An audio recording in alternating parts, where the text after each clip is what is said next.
This video, I'm going to show you how you can download VirtualDJ software on your computer or on your laptop. If you find this video helpful, I'll kindly request that you support me by liking the video and also by subscribing to my channel.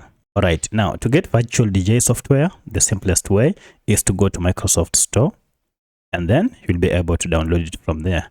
To access Microsoft Store, just head over down here and you'll see this icon. It is for Microsoft Store. If you go ahead and click on it, it will take you to Microsoft Store here. Alternatively, if you go to Start menu here, you can search from here Microsoft Store.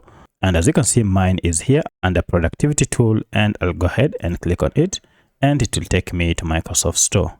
Now, once you get here, go ahead and create a free account with Microsoft Store and you can simply sign up with a Google account. From here, proceed and search for any app that you wish. For this case, we want VirtualDJ. So if you go ahead and search it up here, you can see VirtualDJ program is here. Go ahead and click on it.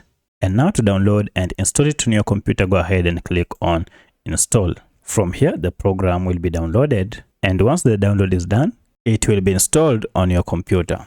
Now you can see we have a pop-up window here with the Windows installer in progress. So from here, the app will be installed on your computer and now you should be able to start using it without any problem. So if you have any other question, kindly let me know in the comment section. Otherwise, if this video is helpful, please like it and also subscribe to my channel. Thanks for watching and let's meet in the next video.